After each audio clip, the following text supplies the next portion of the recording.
invention of the microscope is one of the most important things in the history of science, and has led to some of its greatest discoveries. The history of the microscope dates back to the 1590s when 10-year-old Zacharias Janssen and his father Hans were experimenting with lenses and created the first ever compound microscope. The device was simple, only being able to magnify objects to 3 to 9 times their normal size, but the stage was set for the microscope to become much more complex, as would soon become clear. Robert Hooke, an English scientist, wrote a book in 1665 called Micrographia, which includes some of the first drawings of cells. He's credited with seeing cells for the first time in 1665 in a piece of cork. He saw the imprint made by the cell wall and likened it to the cells the monks slept in a monastery, which were called cellula. An interesting fact about him is that no one really knows what he actually looks like, since the only portrait of him burned in a fire. Antonie von Leeuwenhoek was another one of the people that used microscopes in the years after its invention, and what he would see in the microscope would change the history of science forever, and become a turning point in humankind's understanding of the universe. Leeuwenhoek was a lens maker born on October 24, 1632, who lived in the city of Delft in the Netherlands. One day, sometime in the year 1668, Leeuwenhoek learned how to make microscopes from his lenses. Very soon after that, he would create his very first microscope. It had a very different mechanism than that of microscopes today. It had 2 screws which could be used to adjust the specimen, which was placed on a singular pin. The microscope was small and inefficient, but incredibly powerful. Leeuwenhoek's microscope, despite being so simple, could magnify objects up to 200 times, with clearer and brighter images than any of his peers had made before that. Leeuwenhoek, in the fall of 1674, would go to one of the local lakes near where he lived, the Berkelse Meer, and gather a sample of pond water covered in algae and bacteria. He brought the sample back to his home, he placed a drop of the sample on the pin of his microscope, and he brought the mechanism up to his eye. For the first time in history, he saw microorganisms moving inside the drop of water. The first thing he saw is unknown, but it's believed to have either been cyanobacteria or algae. A few years after discovering microorganisms, Antonie von Leeuwenhoek wrote a letter to the Royal Society of England, which was the highest scientific group in the world at that time. His letter outlined his discovery, and it was titled Concerning Little Animals. Over the next several years, he wrote many of these letters to the Royal Society, detailing many discoveries and observations which would cement his turning point in history. Leeuwenhoek died in 1723 at the age of 91, but his legacy would forever remain a turning point in the history of science. He's considered today to be the father of microbiology for his discoveries in microscopes and our understanding of that which is too small to be seen with the naked eye. Leeuwenhoek was the first one to see bacteria, but he didn't call them bacteria.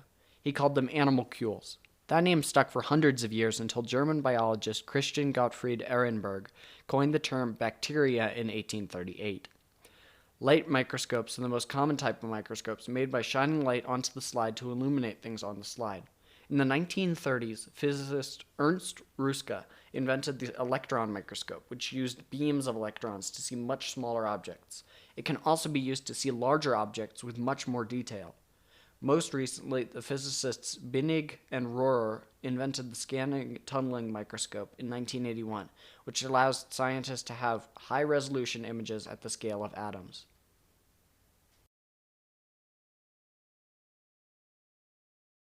People use the microscope in all sorts of ways today, and that's all thanks to Zacharias Janssen and Antonie von Leeuwenhoek.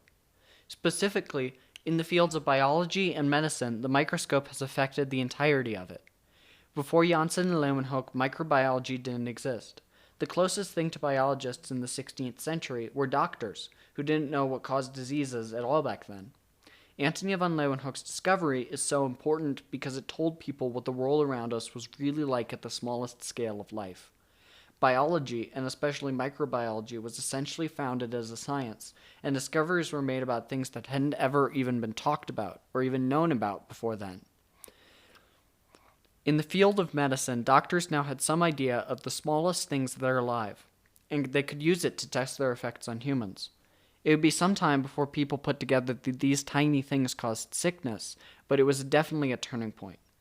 Today, the field of biology is a large portion of the entirety of science, and we know much more about the world than we did before because of Leeuwenhoek. Even chemistry can't escape the microscope, as individual atoms can now be seen with the help of extreme microscopic magnification. Just this year, 3 scientists, Anne Lhuillier, Pierre Agostini, and Ferenc Krauss, received the Nobel Prize in Physics for discoveries in attosecond lasers, which in the future, with the help of a microscope, could allow us to see individual electrons jumping between shells of an atom. That's a major turning point in history by itself, and it wouldn't have been possible without the microscope. A quote from Robert Hooke reads, "By the help of microscopes, there's nothing so small as to escape our inquiry. Hence there is a new visible world discovered to the understanding." That statement has never been as true as it is today. With every new discovery made through the use of the microscope, Robert Hooke's words are proven correct. Robert Hooke couldn't have ever predicted the impact the discoveries made by him and his contemporaries would have on the future. There are some bad things to come about because of this discovery. For example, because we know more about bacteria, viruses, and fungi, militaries now know as well. Biological weapons are defined as microorganisms like bacteria, fungi, or viruses, or toxic chemicals created by living creatures that are used in warfare. Biological and chemical weapons are weapons made from toxic creatures or chemicals, made for the sole purpose of harming as many as possible and causing massive environmental and ecological damage. Biological and chemical warfare was first used in World War I, and over the past 100 years has killed over 500,000 people and injured well over 1 million. It was rightfully banned after World War I, and the ban was reinforced in 1972 and 1993 by prohibiting the stockpiling and trading of the weapons. If Antonie von Leeuwenhoek didn't look through the microscope that day in 1674, those kinds of weapons and that kind of destruction would not have happened. We also, however, would not know about viruses at all, so we would still have no idea what caused sickness, and the world would be a lot more dangerous in that regard. There are many things we know now that we didn't before the invention of the microscope. Today, everything from vaccines to yogurt has been affected in some way by Antonie von Leeuwenhoek and his little animals.